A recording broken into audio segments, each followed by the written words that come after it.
At his first formal White House news conference, US President Joe Biden spoke at length about his relationship with Chinese President Xi Jinping.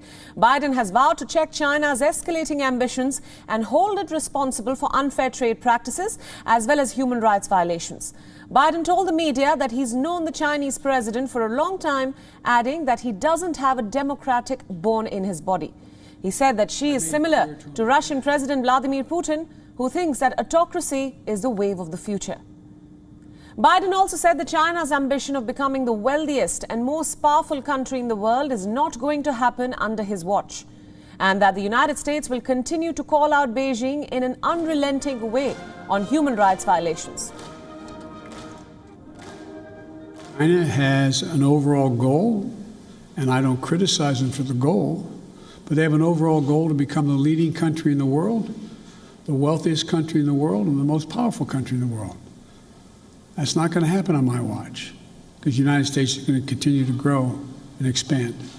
Doesn't have a democratic with a small d bone in his body, but he's a smart guy. He's one of the guys like Putin who thinks that autocracy is the wave of the future. Democracy can't function in an ever complex world. Addressing a nuclearized North Korea is US President's top foreign policy issue. Biden has condemned North Korea's violation of UN resolutions by launching ballistic missiles, adding that the United States and its allies will respond if the country escalates the crisis. Former President Obama warned the incoming President Trump that North Korea was the top foreign policy issue that he was watching. Is that how you assess the crisis in North Korea? Yes. Biden also committed to pulling the United States troops from Afghanistan, but expressed doubts about meeting the May 1st deadline for complete withdrawal. Last year, the Trump administration signed a peace deal with the Taliban that would remove the last of several thousand troops by May 1st. The US invaded Afghanistan in response to the September 2001 terrorist attacks and has been there ever since.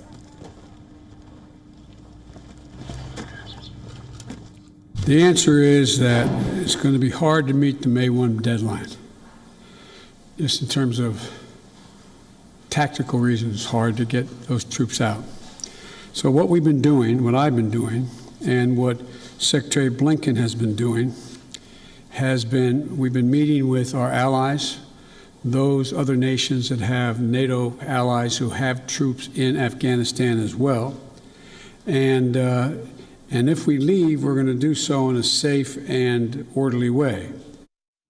For more on this story, joining us live is our correspondent Jagriti Dave from Washington, D.C. Welcome to Beyond, Jagriti. Now, some strong statements coming in from the U.S. president. Let's begin by talking about his strong stand on China. He clearly says that China seeks to become the wealthiest and the most powerful country in the world, and he won't let that happen under his watch. Tell us more about that, scene.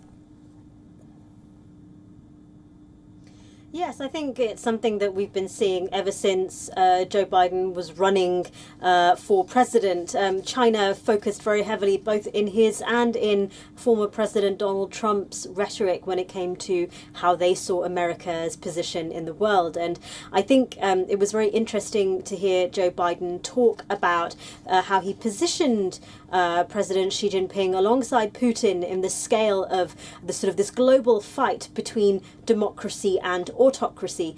And of course, we saw in the aftermath of those really fiery talks with China in Alaska, right, that the rhetoric really hasn't dialed down. There was hopes that there could be some movement in the relationship between the two, but given the tensions that have been on high for so long now, I think most people didn't think that there was going to be any easing up between the US and China in just one meeting. And we're seeing here that pressure continued to be put on China by the United States, in the words that we heard from Joe Biden there.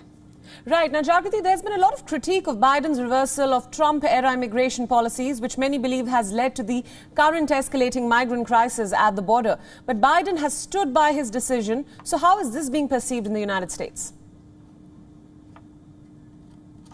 Yeah, this is a really crucial issue. In fact, the border crisis, as has been described by so many Republicans who are the ones who are arguing that actually it's Joe Biden's reversal of Trump-era policies that has caused the problem at the border. That was the issue that dominated in this press conference. It wasn't the pandemic, it was immigration and the number of people, the sharp rise in the number of people crossing the US-Mexico border. So I think Joe Biden was trying to put it down to seasonal migration. He was trying to blame his predecessor not putting enough provisions in place to secure facilities for unaccompanied migrants. For example, he was basically laying the blame at Donald Trump's door, while Republicans are laying the blame at his door. So it's a real blame game that's being played. But what Joe Biden has said is that action needs to be taken, and that Kamala Harris, who is the point person on immigration on this issue, is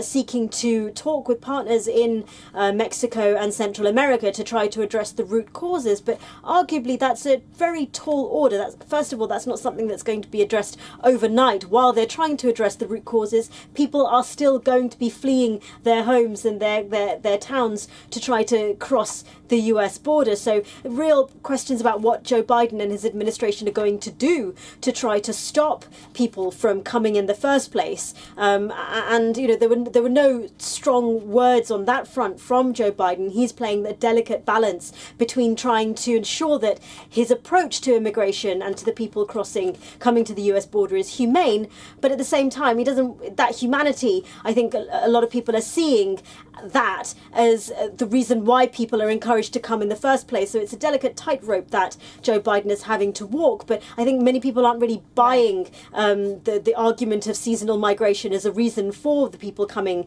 to the US border as well. Right, Jagrati, my final question for you. The president also touched upon threats from Russia as well as the issue of climate change. Tell us your views on the same. Well, I think here in Washington, there is a sense that climate change is one of the issues that the United States and China can cooperate on. China may be one of the few remaining bipartisan issues, actually, here in Washington. There is so much tribal divisions along party lines on so many issues. I mean, you can see the $1.9 trillion stimulus package, for example, that was voted through pretty much on party lines.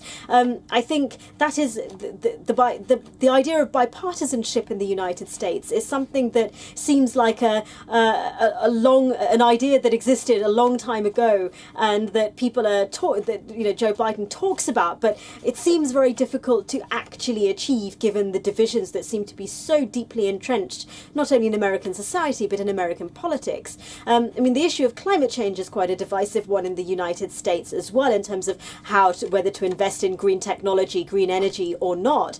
But I think in terms of the area where the United States and China can cooperate, I think there's a genuine sense that could be one path where there could be further talks and engagement, genuine engagement between the US and China. Right, Jagrati, we'll leave it there. Thank you so much for all your inputs, and thank you for joining us on this broadcast. WION World is now available in your country. Download the app now and get all the news updates on the move.